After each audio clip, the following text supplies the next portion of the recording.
Insurance agents from around the world, welcome to the Insurance Guys podcast, hosted by yours truly, Scott Howell, and the incomparable Bradley Flowers. For agents, by agents, we're here to share real-life experiences, tips, and insights related to all aspects of both being an insurance agent and running a successful agency. So sit back, turn up the volume, and let's get down to business. Insurance agents from around the world, welcome to the Insurance Guys podcast. I am your fearless host, Mr. Scott Howell, insurance agency owner and insurance evangelist for I Protect Insurance and Financial Services, based out of Huntsville, Alabama. Before we get started today, please help me welcome a 6'3" sophomore from Saraland, Alabama, first-team All-American, Rivals 5-star recruit. Ladies and gentlemen, I give you the incomparable Bradley Flowers. How are you, Bradley? I'm great, Scott. How are you today? Man, I am doing fan-supertastic. Guys, our mission on this podcast is to help you in any way we can with your business, whether you sell life insurance, property and casualty, no matter what it is you sell in the insurance business. If you're an agency owner, we want to help you with your business, grow your business. And in order to do that, we knew when we started this podcast, before we had 250,000 agents listening to it, that we needed to get some titans of the insurance world on this podcast. And we got one. And ladies and gentlemen, we found one today. Guys, I want to introduce to you somebody that I consider one of the thought leaders and one of the people in the life and financial services side of our business. And I know we have a lot of life and financial services people that listen to us. That somebody that you really want to pay attention to and you want to sit up and take notes when they talk. He is from Milwaukee, Wisconsin. January 2018 marked his 45th year as an agent. So that means he has forgotten more about insurance than most of you know. Ladies and gentlemen, please welcome Mr. Van Mueller. How you doing, Van? I'm good. I'm very excited to be with you, and I'm very excited by your energy. You know, what we don't tell everybody that's listening enough, this is the greatest time ever to be an insurance agent. And second, it is the greatest time ever to sell life insurance. I love it. The first time ever in the history of our business, if you sell cash value life insurance, you are the competition. Wow. Because it has a unique benefit. It is pennies that buy dollars. It is $1 that can do the work of many dollars. It's an exciting time because discretionary money is going away. IRA, 401k, 403b, 457 money is becoming more and more ineffective and inefficient. And we have the capacity, the ability, and yes, we even have the will to make sure that this money becomes as effective and efficient as possible for the people that we call upon. I absolutely love what you're saying. Our podcast is specifically dedicated to insurance agents. And as I said earlier, a lot of our agents that listen to this podcast, I know for a fact, are life and financial services guys. And, you know, or at least are struggling with that. Exactly. That's exactly what I was about to say. Even if they're not, and they're in the P&C world, you know, if you've been in the insurance business for too terribly long, you know, a lot of agents, even though they sell a lot of property and casualty, still struggle with life insurance. And you have one that's actually speaking right now that does that. So I wanted to talk a little bit today about, you know, what advice you would give to people that are struggling, agents that are struggling with life and financial services. I know Bradley told me, and I can't remember, it was you sold, was it 700? How many whole life policies did you say you sold last year, Van? Well, that's not entirely accurate. What I did is last year I sold 861 life annuity and health apps. Wow. Okay. And I only work 8 months a year. The rest of the time I'm out speaking or attending conferences and things of that nature. But this is very easy, believe it or not. The struggle that most of us have in this industry is how do we get enough appointments? And what we can show you, even in this short amount of time that we're going to be together today, we can show you how to increase those appointments dramatically by just learning to ask questions. The key is we keep telling people stuff, and I don't mean to offend anybody because I'm included in this. We don't know anything. We don't know what the interest rates are going to be. We don't know when the stock market's going to crash.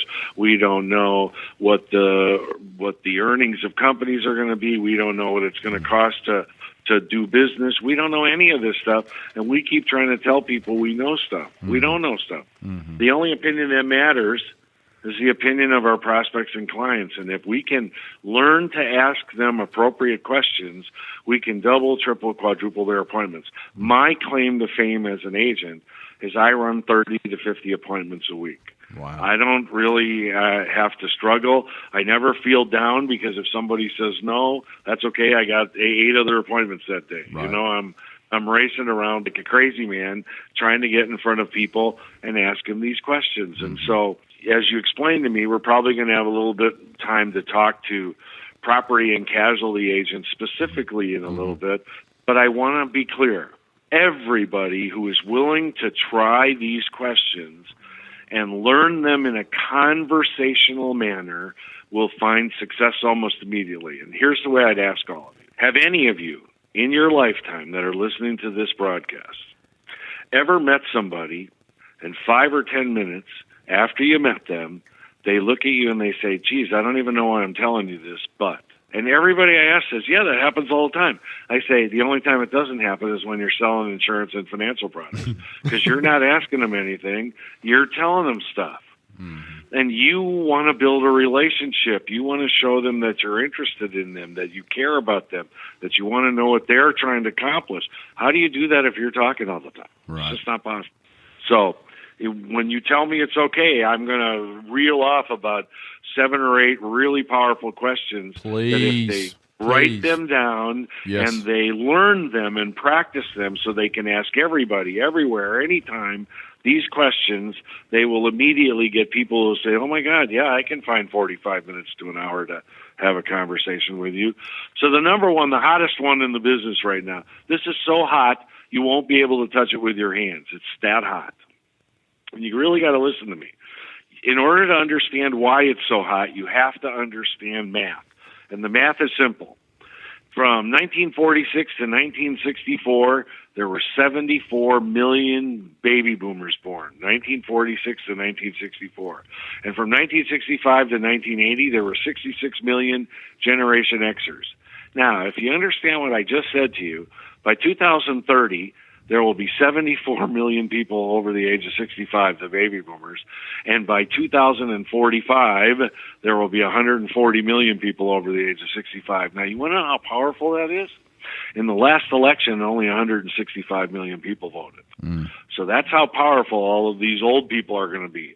So you better know how to ask this question, and you haven't missed it. You're at the front end of it, and you want to learn it, and you want to learn everything you can about it. And here's the question.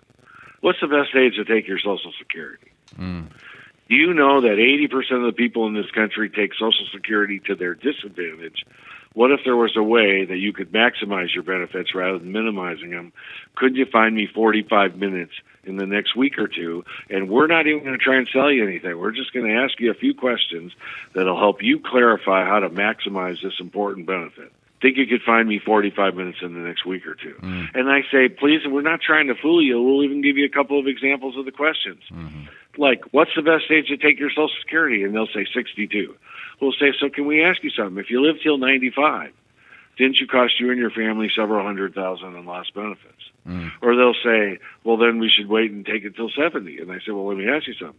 If you die at age 62, didn't you cost you and your family hundreds of thousands in lost benefits? Because if you'd have taken it early, you'd have had the benefit. So what we're trying to find out from you is what's the longevity of your family? Do you have any chronic illnesses that could shorten your life expectancy? Do you understand the break-even age is around 80 to 81 years old? So let me ask you something. Even if the math doesn't work, do you understand what maximizing your Social Security does? And that's easy. Maximizing your Social Security offsets the biggest concern of people. They've done study after study from age 40 years old and on. People are more worried about running out of income in retirement than they ever are building assets. And so here's the deal. What if we could show you a way to guarantee that you'd never run out of income? And what if we could show you how to maximize that income for as long as you live? You couldn't find 45 minutes for us in the next week or two? And boom, you're in front of a ton of people. Second one, is there somebody at the Internal Revenue Service that you're so madly in love with that you want to leave them a whole bunch of your money? And aren't they reducing the amount of people that are paying taxes in this country right now, which means approximately 90% of the people in our country are not paying any taxes. So 10% are paying the taxes for the other 90%. So down the road, when we have 140 million people that are going to need Social Security, Medicare, probably Medicaid as well, health care, all of these issues, here's my question. Are we going to take the money from the 90% of the people who don't have any money or the 10% who do? Right. So if you're in the 10%, what should you be doing right now? Shouldn't you be paying your taxes now when they're historically low and figuring out how to transfer a whole bunch of money to the future that's beneficial to you, your family, and your business rather than to the Internal Revenue Service and the government? Right. Wouldn't that be beneficial? Another question. It's going to be killer, and it is one of the main reasons that life insurance will be the answer for every American who understands its use. And that's if we have 140 million people, how many of those people are going to be in the nursing home in the next 25 years? And here's my question. Where are we going to get the money for that? And aren't we going to turn our country into a nation of caregivers? And isn't that going to destroy families? Really, think about all the complications and all the issues. Well, you want to know what's amazing about cash value life insurance? We've figured out a way to provide long-term care benefits. Or, if you really understand how to use cash value life insurance, the death benefit, the leveraged death benefit, offsets the cost of the nursing home. Let me give you an example. Let's say you go into a nursing home the last 3 years of your life and it's $80,000 a year. Let's say you have $300,000 in an IRA, okay? And at the end of 3 years, you die. And you spend 80 the first year, 80 the second year, 80 the third year, 240,000. Your family inherits $60,000. You got to private pay. You got to pick your nursing home. The best consequence that you possibly could. But here's the second part. What if you had $300,000 in cash value in a life insurance policy, and the life insurance policy had $550,000 in the face amount? Now let's do the same last 3 years. 80 the first year, 80 the second year, 80 the third year, and then you die. Well, when you die, do we subtract the $240,000 from the $300,000 of cash value, or from the $550,000 face amount? You know the answer. It's the $550. So, Mr. and Mrs. Client, what if you could use 80% of the money that you had in these accounts while you were alive, and you could still leave everything you started with to your family when you were done using it? Wouldn't that be a more effective and efficient use of that money than what you're doing now? Aren't these fun? I love it. I love it. And you're not telling anybody anything. You're just asking them, Did you know this? Did you know this? Right. And that's the fun. Here's another really, really hot question. I go to malls. I'm not kidding you. You're going to laugh. I go to the mall, and I watch families play with their kids on the choo-choo trains. And then I walk up and I say, hi, my name's Van Mueller. I'm an insurance agent. And I don't want to wreck your day, but I promised myself whenever I saw a great family like yours, I was going to make sure that somebody asked them this question. And if you say, Van, get out of here, as soon as I'm done asking the question, I will. But what I think is also going to happen is I think you're going to ask me, oh, my God, I never even thought about that before. So please, it'll take 5 seconds. Would you mind if I ask? And the eyes, they're curious about what the question is. So I say, do you think it's fair that when one parent dies and there's not enough money, that the children should end up losing both their parents? If something terrible like that would happen, do you want your children to grieve with you, or do you want them to grieve with the babysitter? If there was no cost or obligation, promise, all I'm going to do is ask you some questions so that you'd never have to worry about that ever again. Couldn't you find me 45 minutes in the next week or two? And what they always say, almost every time I ask, is, gosh, we never even really thought about that. And I say it back as fast as I can. You do understand that's the exact right answer, don't you? Because you're busy feeding your kids and making sure they're safe, making sure they're educated, making sure they're sleeping. You're not thinking about dying. That hits you right in the soul. Yeah, and you have to ask. See, we don't ask enough. We don't. I'm going to say this in a very weird way, but we don't kill people enough. We got to kill these people, and we have to put them in the nursing home, and we have to put them in the hospital, and we have to ask them. Now, this is happening to you. What do you want to do to stay in control of this scenario rather than being controlled by the scenario? Here's the hottest one on the planet. You told me you had my buddy Tom Hagna on before. I did. This is one of the things that Tom Hagna helped me understand. You know, he gives that wonderful example about his parents and his parents-in-law. And he shows the difference. The ones that had an income lived a wonderful and happy retirement, and the ones that didn't have an income that had assets lived a stress-filled and really not that quality of a retirement. And so here's what you ask everybody. And I ask, just for when I'm in a bar, when I'm sitting next to somebody at a baseball game, at a Brewers game, or when I'm anywhere I am, I just say, hey, I want to ask you something. It's really interesting to me what people answer. Would you mind if I ask? And they don't. They want to give their opinion. If you had a choice, really think about this seriously. Would you want to be rich, or would you want an absolute positive guarantee that you'd never be poor? Which one? And you know what they say 95% of the time? They want the guarantee. 95% of the time. And so what I then say to them is, what if I could show you a way that even if you completely ran out of money, you would never run out of income? In these very uncertain times, wouldn't that be absolutely amazing and worthwhile information to know? So everyone wants to invest in the stock market, and so are you sort of playing against that by saying that? I'm over here smiling because it's like, you know, yeah, you can put all your money into equities and stock market and all that, and there's a chance you might be rich, but there's also a chance you could lose everything. Yeah, and why do you want to take chances with your future? But I have a great question for that. Can I ask it? Of course. Where's it written in finance that you have to lose 30 or 50 or 70% of your money every time we have one of these downturns in order to make money? Right. Why do people do that? And would you be further ahead had you not lost any money in 2000 to 2002 and 2007 and 8? What if there was actually a way to situate yourself and develop a strategy that would guarantee that you'd never lose any money ever again as long as you live, but you'd have really good access to that money so that every time one of these events occurred, you could access the money temporarily and use it to take advantage of these opportunities after a crash? Wouldn't that be a spectacular strategy? Why aren't more people doing that?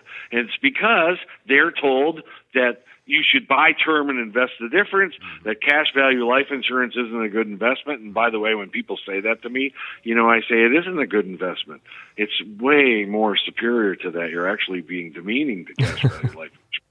And the reason people pick on it and that effect is because they don't talk about all the other benefits and features of a program that helps you have a successful financial and a successful retirement future.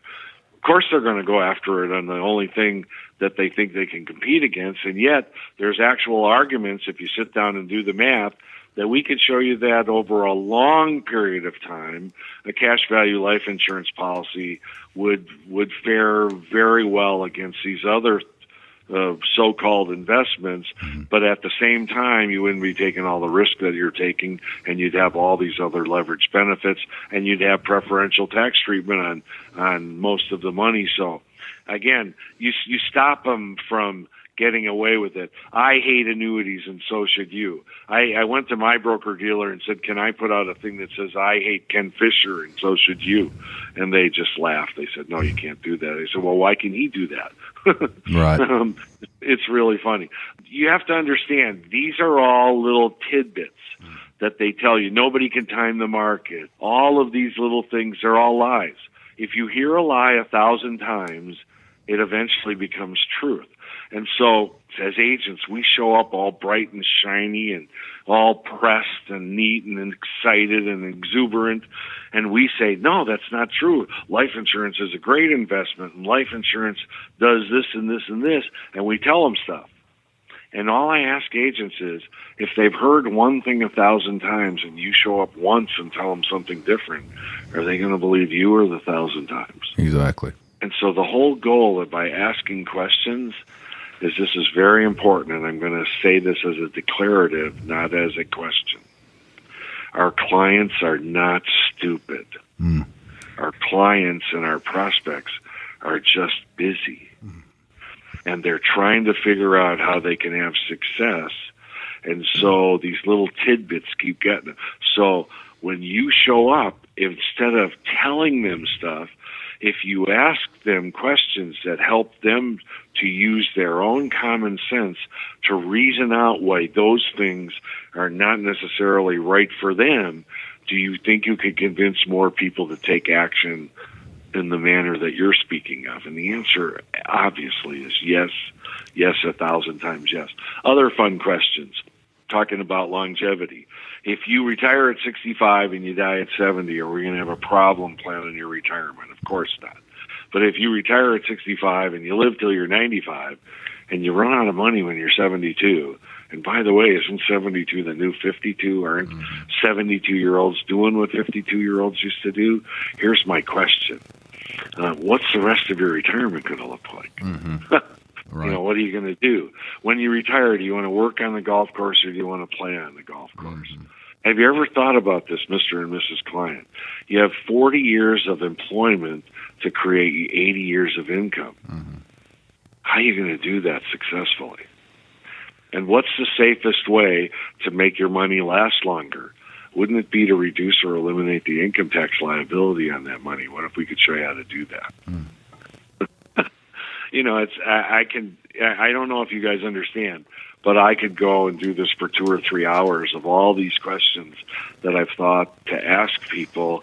And the reason they love to answer them is because don't our prospects and clients love to give us their opinion? Absolutely. Van, I want to ask you a question, a little bit off topic. Well, no, actually, it's right on board with what we just talked about. Asking questions, getting in front of people. And for those agents that are listening to this podcast, I want, you talked about running 30 to 50 appointments per week, seeing people, sitting down with people for 45 minutes to an hour. Give our agents a little bit of a flavor of, if you're having trouble, if they're having trouble in life insurance sales or annuity sales, just getting in front of people. What are some of your, I guess, tactics or suggestions to get in front of more people, but besides just asking questions? That's a great question, and again, I don't want to be redundant, right? But sit down in a room by yourself with a legal pad. Right. Now, don't misunderstand me. I'm going to tell you should use my questions. And you should start asking everybody questions everywhere. Right. I have questions to ask businesses. I have questions, small businesses. My dry cleaner does their business with me. My chef at the local restaurant does his business with me. The guy just changed my tires on my car, just gave me $600,000 while I stood there and watched him change the tires on my car because I started asking him some questions. The way you do this is you don't think of this as a job. You don't even really think of this as a career. It's a lifestyle. And what you're trying to do is you want to ask people as many questions as you can. Start with family members, neighbors. Practice asking the questions because you want to be conversational. Right. And so the fast way to do it would be to get my CDs and get my newsletter, and we'll talk about that later. Absolutely. And start studying these questions. But here's an easy way to create your own questions. Sit in a room with a legal pad, 1 hour a day. Don't do any longer than an hour. You'll be burnt out. Pretend on the first day that you're 30 years old. Write age 30 at the top of the legal pad in a room with no phones, no radios, no TVs, no anything. And I want you to think this way. I want you to pretend that you're 30 years old. And I would like you to write down every single question you would like somebody to ask you to inspire you to take action. What about taxes? What about protection? How are you going to accumulate money safely in the future? How do you prevent yourself from losing money every time we have one of these downturns? How do you make sure that you can create opportunity for yourself?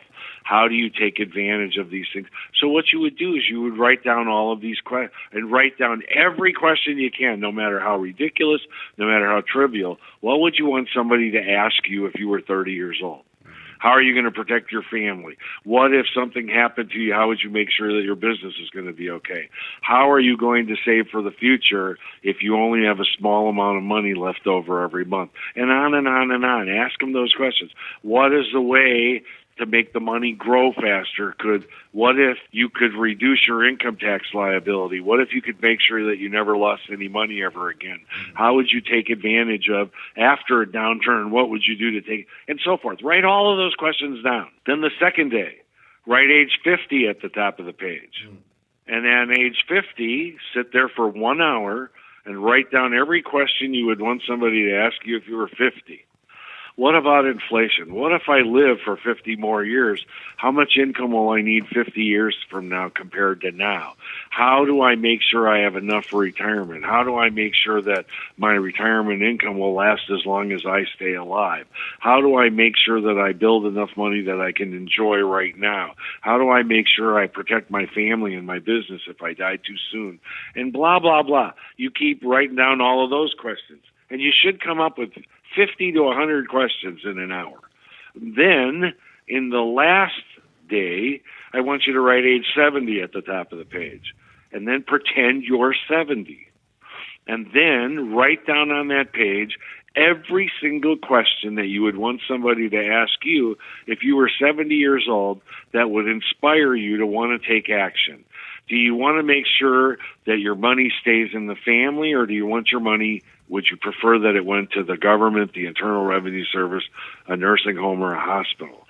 How do you make sure that the children don't waste the money, or the grandchildren don't waste the money? Are there ways to make sure that I can make this money last for a long time? How do I make sure that I reduce or eliminate the income tax liability on this money? Is there actually a way that I could leverage this money and make it even better than it is, where I could maybe do something for a charity without harming what I wanted to give to my family?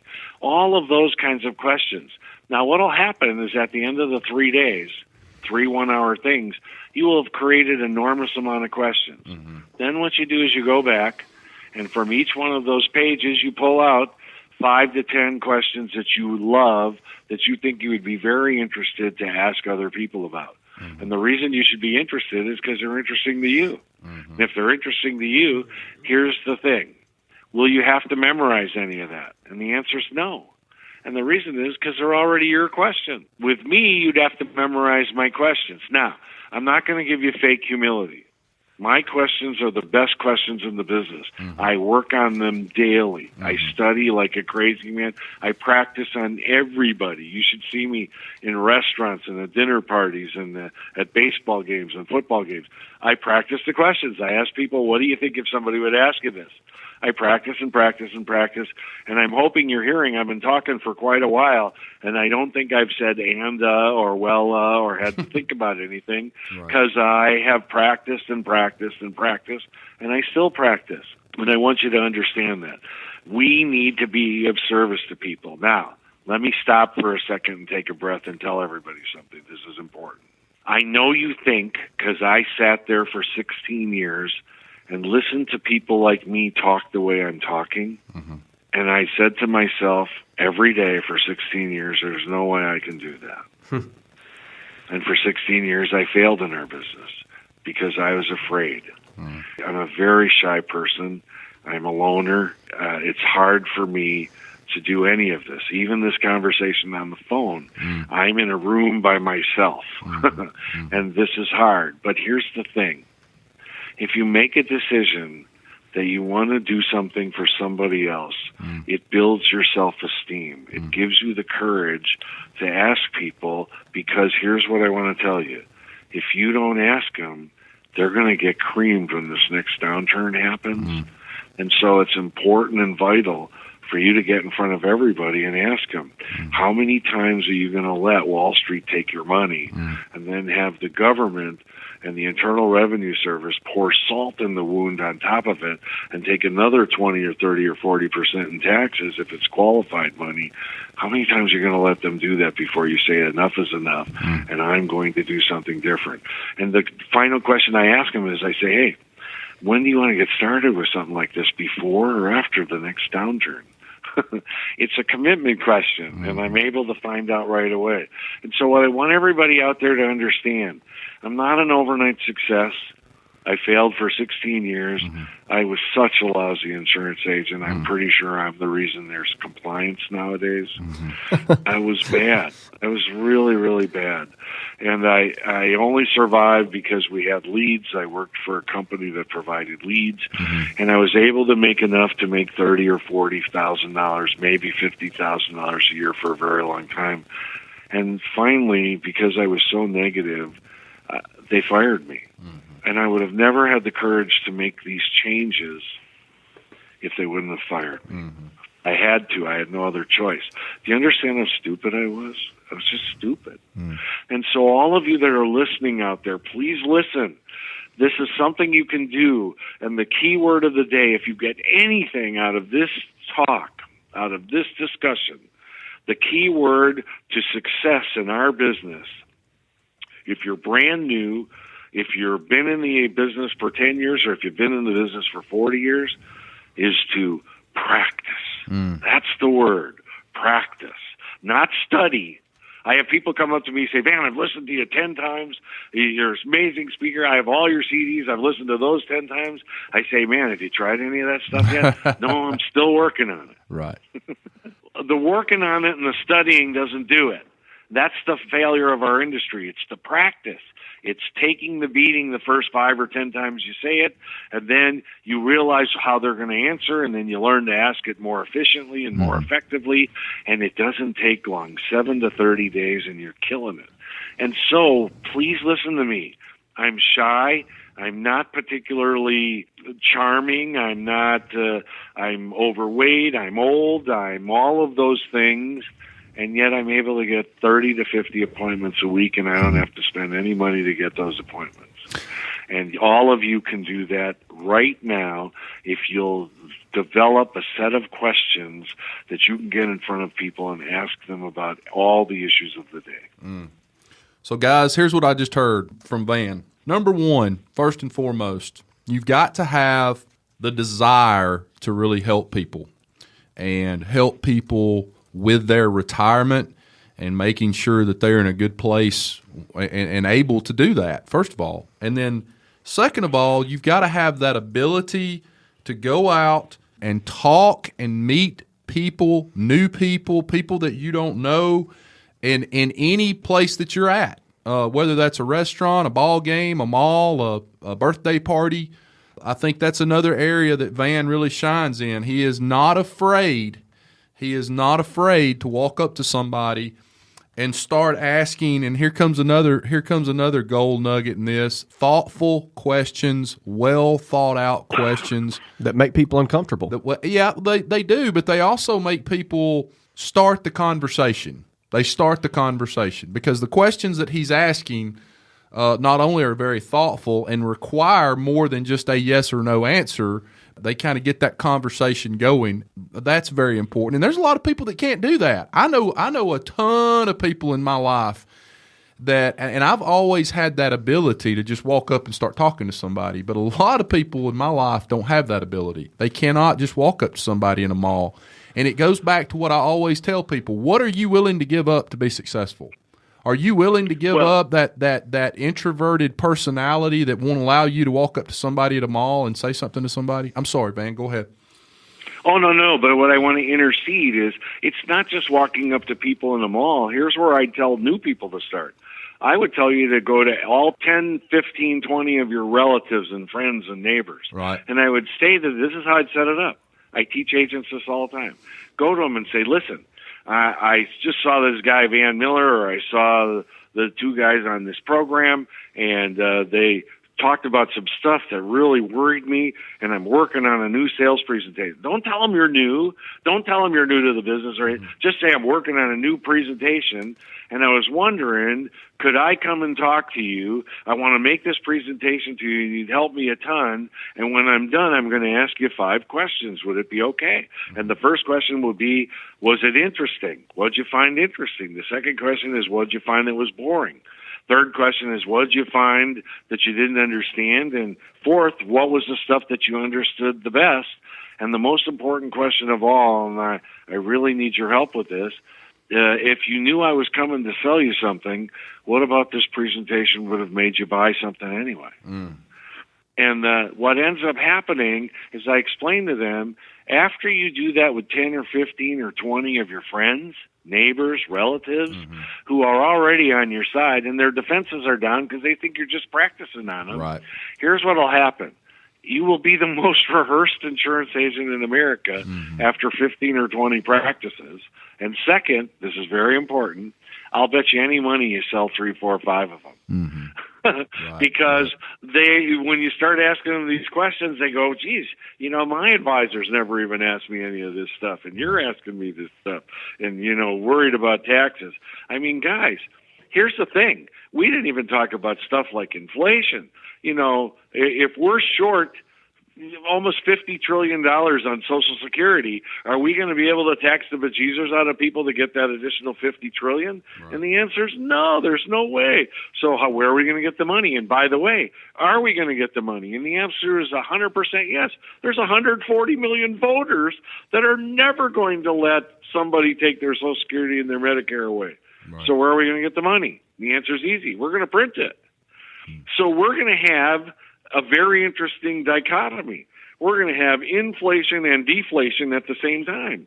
And you'd be astonished how many people get that wrong.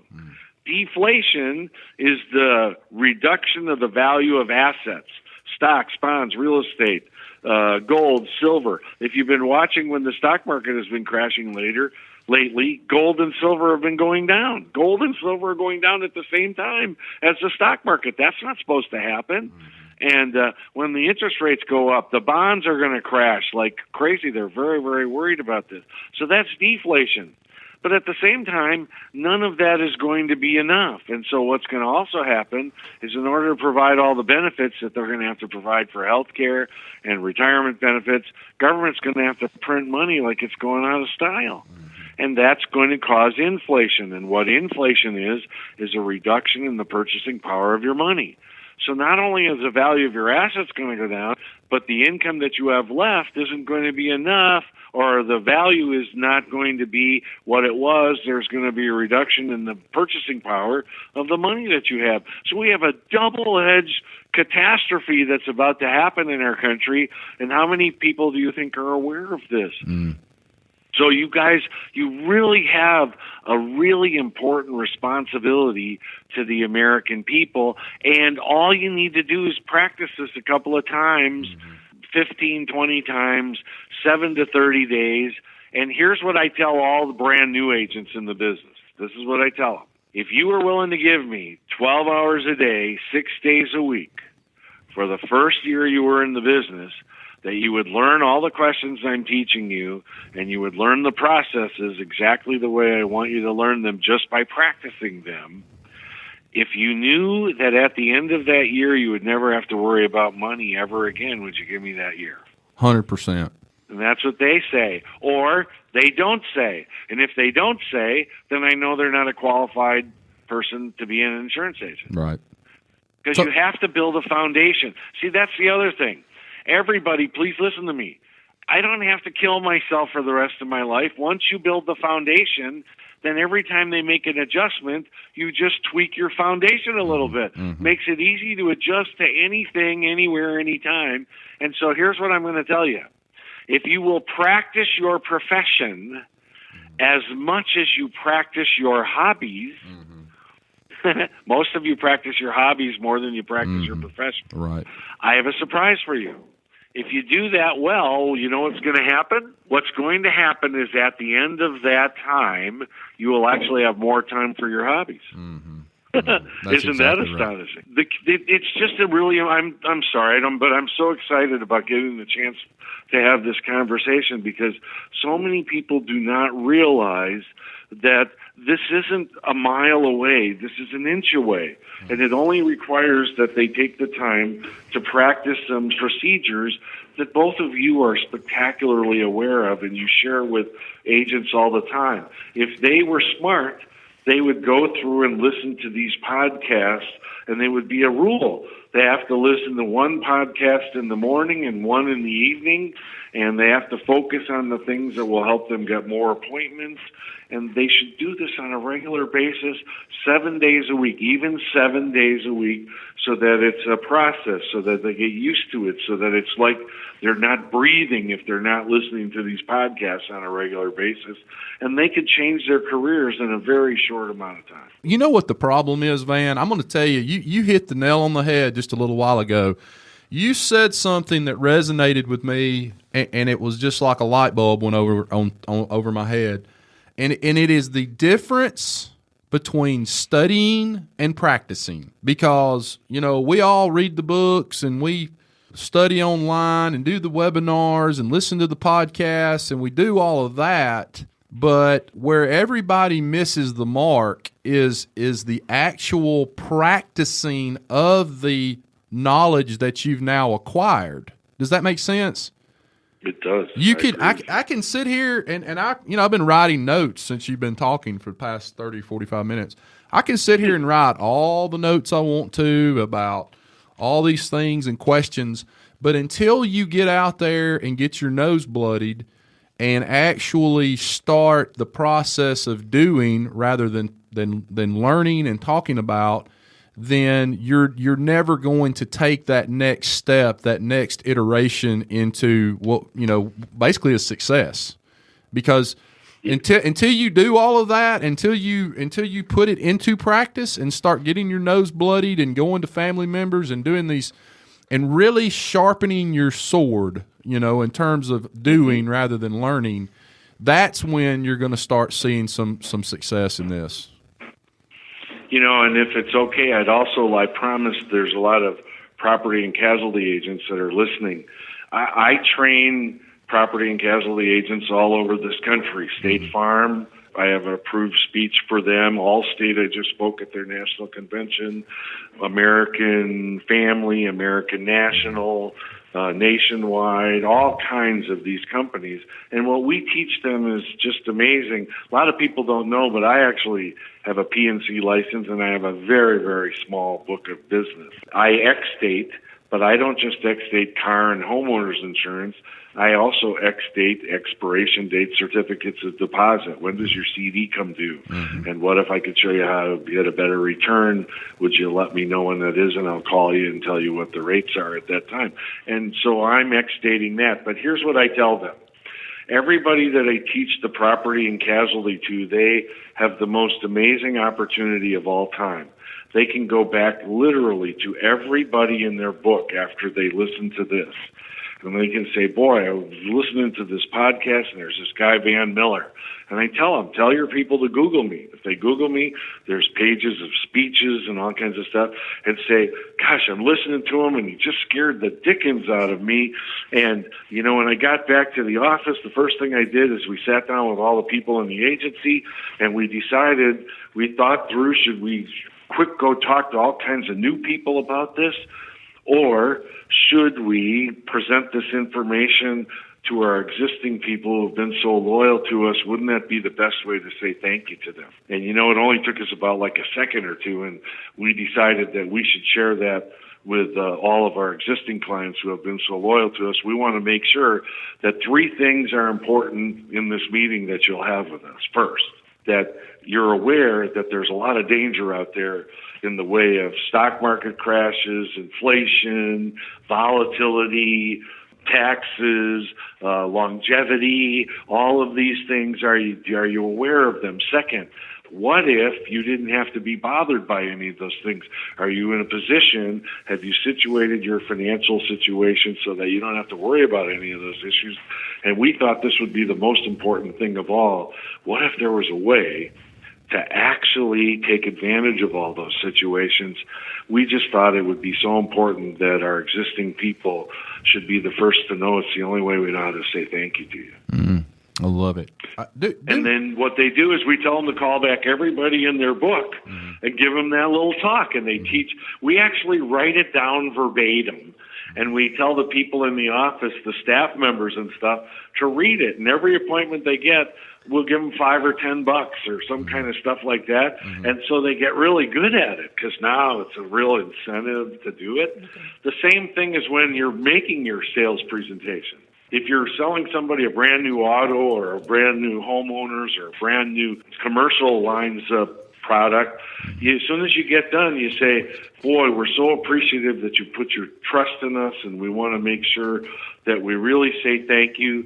Do you think it would be okay if we asked you a few more questions, because we just want to make sure that, first of all, you're aware of all this stuff that's about to happen. Second, that you won't be harmed by it. And the most important thing of all, is that, boy, what if there was a way to actually take advantage of all the mess that's coming? Wouldn't that be valuable information? It's the only way we know how to say thank you to you for putting your trust in us. I love it. And what you're doing is you're killing a whole bunch of birds at the same time. You're telling these people that they're important, that you appreciate their loyalty, that you are looking out for them, and you're not selling bad news. Americans hate it when they miss out on opportunity. Opportunity sells, not bad news. And so by the way you ask these questions, everybody who has a book of business in property and casualty, man, you could go back to everybody in that book and get an appointment to talk to them about life insurance, annuities, and mutual funds. Every single one. If I can give one classic example, 3 years ago I gave a speech to a huge audience of State Farm agents in California. And an agent walked up to me at the end of that meeting, and he said, Van, gosh, I hate selling insurance. I hate State Farm. And he's telling me all of this stuff. And I counted to 3. I didn't answer back. And then I looked at him and I said, can I ask you something? He said, sure. I said, have you lost your mind? And he goes, man, that wasn't the answer I thought you were going to give me. And I said, well, what if I could teach you 15 or 20 questions that once you started asking these, you would adore doing what you do, and you work for such a fabulous company that in combination with what you're doing, you'd have a glorious change in your career. Would you learn the questions? He said, absolutely, I'd do it. The first year, 3 years ago, he ended up 57th in the company out of 18,600 agents. Last year, he ended up 17th in the company, and he's currently 13th in the company right now. And he's having a blast. He's laughing and giggling, going on all the trips, making all the bonuses, doing all the stuff you're supposed to do, just having a good time. And we have that experience with so many of these property and casualty agents who don't want to work harder, but if you can show them a few questions that they can ask their prospects and clients, they can really change their practice very, very much for the better. And by the way, I know you all know this, so don't be mad at me if I'm being redundant. But if you sell people life insurance or annuities or mutual funds, in addition to your casualty lines, your persistency goes up and stays up pretty dramatically. And so you want to find a way to be able to maintain that persistency. It's really important for your practice. Van, I have 2 questions for you, and then we can wrap up. The first one is a strategic question. Let's say you have a client sitting across your desk that has $100,000 in a CD, and his goal for that CD is to leave it to his family, and he is strongly against life insurance. On a spiritual level, hates life insurance. What are some questions you would ask him? How old is he? 60. How would you handle that scenario? Well, there's a couple of different ways. I'd say, sir, would it be okay if I asked you a few questions, because it would really help me to understand the things I would need to make the best recommendations to help you accomplish what you're truly trying to accomplish. Would that be okay? So I always ask permission to ask the question. And if he was a courteous person, 99 out of 100 times he'd say yes. So the first thing I would start with is I have an initial idea. What if we could make your money grow faster than it's currently growing at? There's an accounting rule called the Rule of 72 that if you divide the interest rate into 72, it tells you how many years it takes your money to double. So you currently have a certificate of deposit, 6-month CDs, probably paying about 0.25% right now. And so 0.25% divided into 72 means it'll take your money 288 years to double. Now, if you have an annuity with me that just, let's say, I'll pick a low number, pays 2%. At 2%, that means your money will double in 36 years. So here's my question. If you had the chance, would you want your money to double in your great-great-great-great-great-great-great-great-great-grandchild's lifetime, or would you prefer the money to double in your lifetime?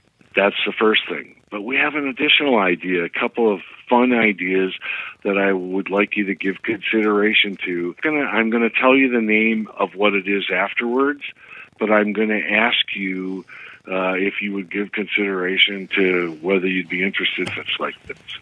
So here's what I'm going to say to you. If you gave me $100,000, what if I could put that $100,000 into a vehicle where you'd have almost complete access to that $100,000? But at age 60, I could make the $100,000 look like $200,000 for your family. Now, remember, I'm telling you, you'd have the same access that you have pretty much currently to this current CD. Second of all, it would probably pay the same, and I think it would actually pay more, but I'm not going to promise more. It would pay the same. Here's another thing. Let's say the year before you die, you go into the nursing home, and it's $80,000 to be in the nursing home, and then you die. If you'd never met me and you wouldn't give consideration to what I'm talking about, your family would only inherit $20,000.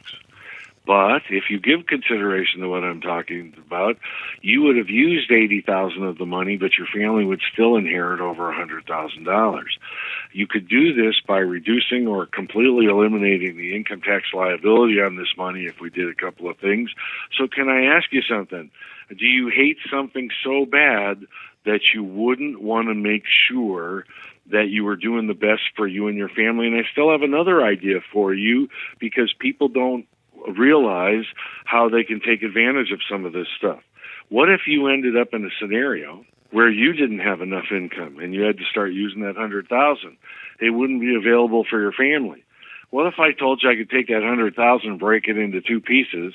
I could take $50,000 and give it to any insurance company in America, and they'd give you at your age about $6,000 a year instead of $500, $250 on $100,000. They'd give you about $6,000 a year guaranteed every year for as long as you lived. And here's the surprise. I would take the other $50,000 and put it in a vehicle that if you died one day after that started, your family would still get the $100,000. Now, even if you hate something, do you hate something so bad that you wouldn't want to take advantage of all the benefits that would be made available to you and your family? Perfect. I love it. Question number two. And in case anyone can't figure out, that's my client. Question number two. No, but when you think about it, isn't that fun? And you know what? I'd say, if that's all there was, you should do this right now. But that's not all there is, because my plan doesn't have to go through probate. My plan is incontestable and private. My plan can be controlled from the grave. My plan has creditor and predator protection. And my plan has Medicaid versatility. I can turn it from a lump sum asset into an income stream, and I may still have an opportunity to keep some of that money in the family. If that was so, why wouldn't you want to give that consideration? Mm-hmm. Absolutely. Question number two, Van, what is your, and I asked the same question to Tom Hegna in a way, not putting you guys against each other or anything like that. You were just the only two life insurance experts we've had on the show. What does your typical sales cycle look like in terms of the moment you approach that person at the mall, or however you get the appointment to the sale? How many appointments do you do? How long is that typical sales cycle? Because I think in today's day and age, a lot of agents that are halfway decent at writing life insurance tend to just go for the quick sale and not have those deeper conversations with people because they're scared of the longer sales cycle. So, break down that process for us. Well, first of all, that isn't me, and please, you're not pitting me. My three heroes, I have three heroes. The first one is Ed Slott.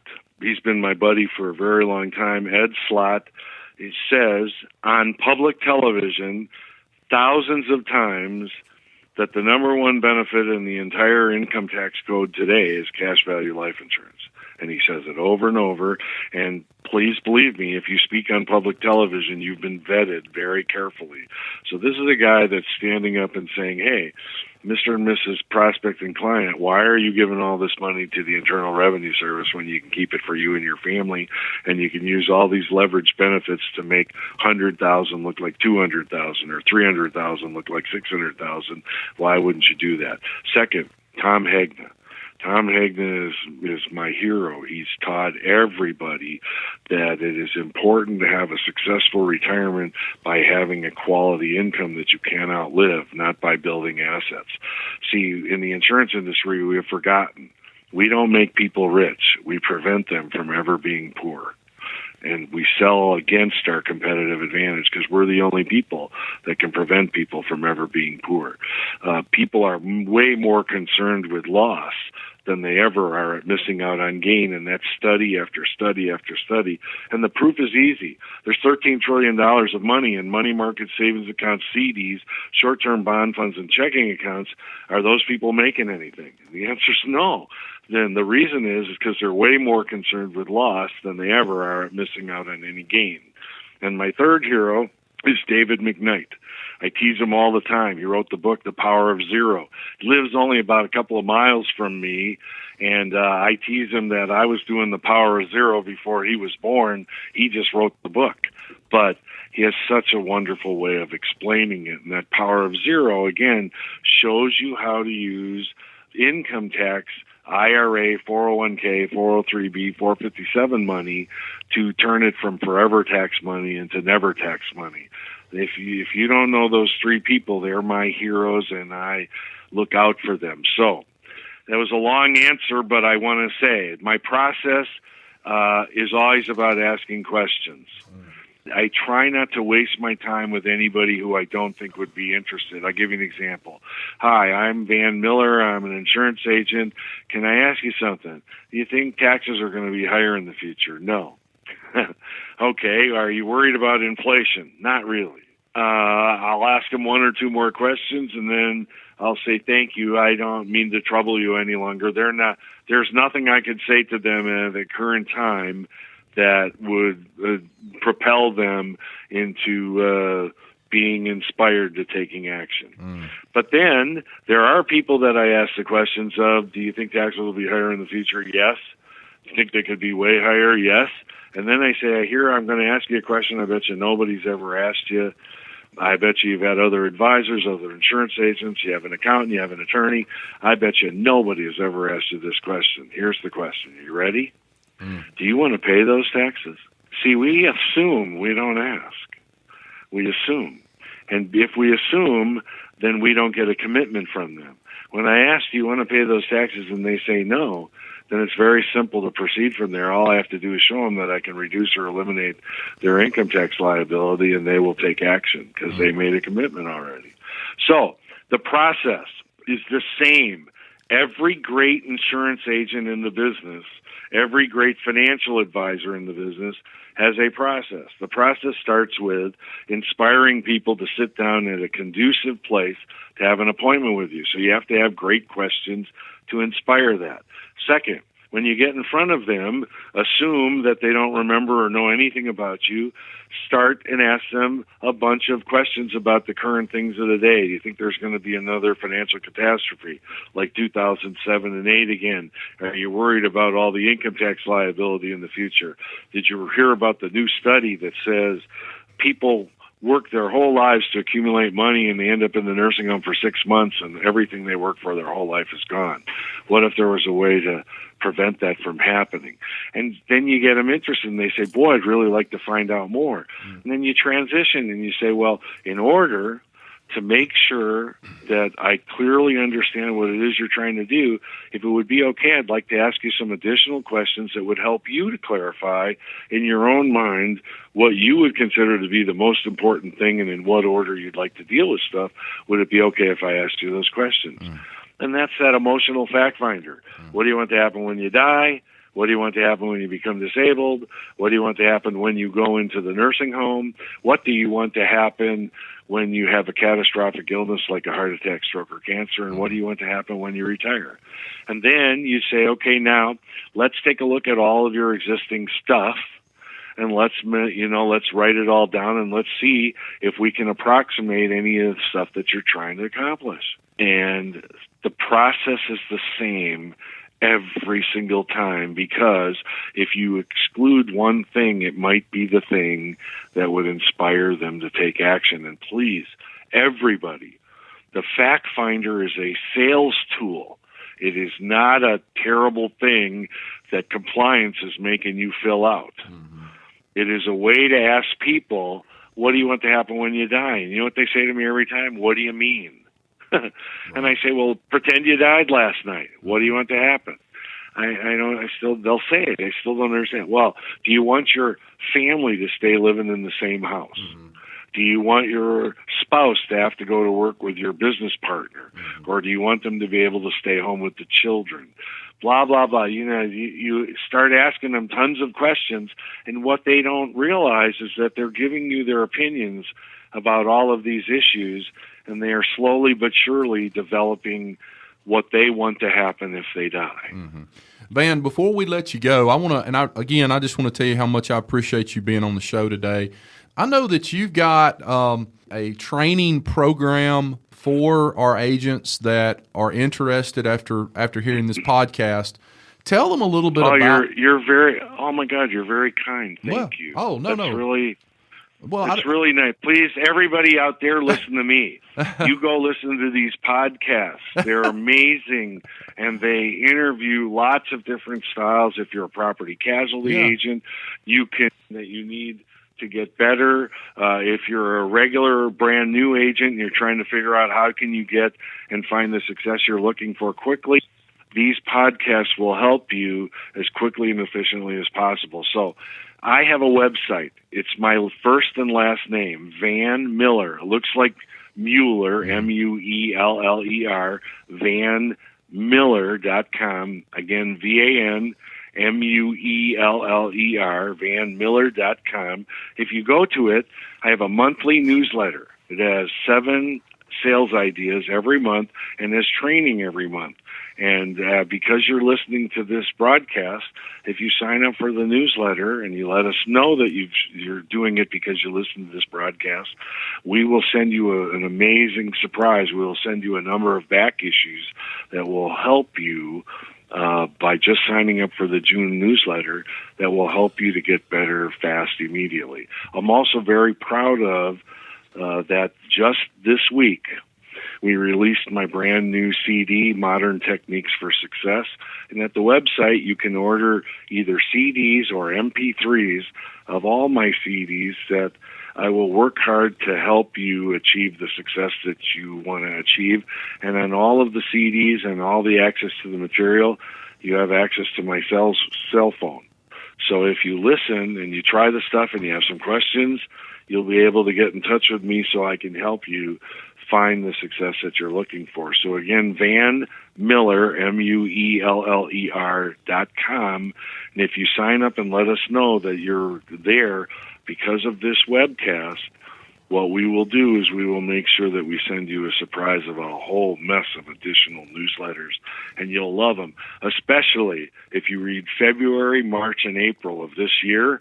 I bet you any money you want to bet me, you will make hundreds of thousands of additional commissions just by learning to do what we talk about in February, March, and April. Man. So I'm grateful for the opportunity to, these two guys are amazing. They were, how you can tell they're really good, everybody? They're great talkers, and they let me talk. And they could talk circles around me, and don't you see, that's the secret. That's it. They let me talk, and that's what you need to do with your prospects and clients. Ask them questions and let them talk. That shows people that you're not just interesting, you're interested. Absolutely. Well, Van, thank you so much. We love you, and we appreciate you being on the show. Insurance agents from around the world, listen, get out there and not only study your craft, but sharpen your sword and get out there and practice. Practice. Get your nose bloody. Go out to family members and friends and practice asking them questions and getting in front of them and really sharpening your sword and getting better at selling life and financial services.